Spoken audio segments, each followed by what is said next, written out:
Gateway Counseling Center provides habilitative and mental health services to developmentally disabled individuals and those with behavioral health concerns. Gateway began operations more than 25 years ago and operates in 4 of the 5 New York City boroughs. Fred Romero is CEO and spoke with us recently at his agency's Queens facility.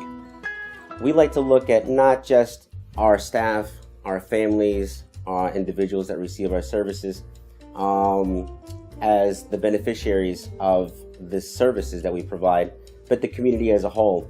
Because we invest in the community. We use local vendors. We're active in the community. We do street fairs. We provide education, and we raise awareness about the field. When you let people in on your game plan for success and whatever it is that you do, the buy-in factor relies heavily on people understanding the reasons why you make the decisions that you make. So I think transparency is one really big item. It's so important that people get a positive vibe from you, because it starts at the top. And if you're enthusiastic about what you do and what they do, they'll believe it, especially given that, you're the CEO. So whatever you say really is amplified that much more. It's very important, as most CEOs look quite frequently at their financials, that they also look at their mission and just read it and just evaluate it and see whatever it is that I'm doing, does it reflect the mission properly? Okay, is what I'm doing now, the next project that I'm venturing into, will it add value to the company's mission? It's very difficult to balance the business needs and the program needs of the organization. As with all nonprofits, there's the agency problem, whereas you need to make sure that you meet the bottom line and that you're fiscally viable and that you're sustainable in your business plan and your business model. So you have to always evaluate efficiencies. You have to evaluate your revenue streams, and a lot of the decisions that you make at the program level are really take those things into account. It's very difficult under the current environment where rates are constantly fluctuating and you don't know what your rates are going to be tomorrow.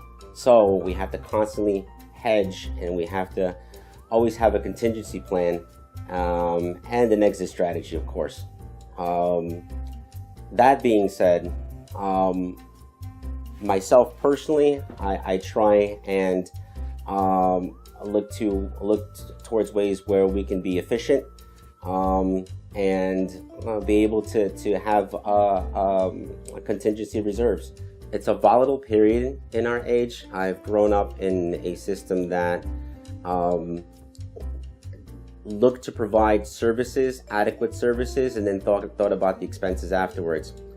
Now, the environment's changed quite a bit, and now it's become more of, well, how much are we spending, and who should get the money based on what they spend. And really what that does is it really makes agencies think about the way they spend their money, and it makes them think twice about going into new projects and new ventures with OPWDD.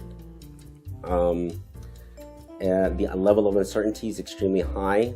What I see in the future, I see agencies probably closing down. I see some agencies probably merging with other agencies. And I see agencies that are going to continue to find innovative ways to provide services in a manner that's efficient, where they'll be able to meet their financial obligations and really answer to the stakeholders. Well, efficiencies to me have really nothing to do with the number of employees that you have. Efficiencies to me are taking the number of employees that you have and finding ways for them to do their job better, and with less errors, and it gives them the opportunity to work with the individuals and less time focusing on the paperwork and the regulations, going into electronic health records models, having very proactive approach to trainings, not being reactive when we train people, but proactive, and being really open to new models and new ways of delivering services, even if it's just changing the environment, the way people communicate with each other, using social media platforms, using communication platforms where people can speak to each other in between departments, and really flattening the organizational chart. I don't view Gateway as being in any sort of competition with any other organizations. I think Gateway complements the industry, the field. I believe very strongly in a large population of agencies across New York State. I feel that we have a very strong network. We help each other, whether it be working together in provider organizations or sharing information with each other, sharing our experiences. Really, I feel that we're all in it together.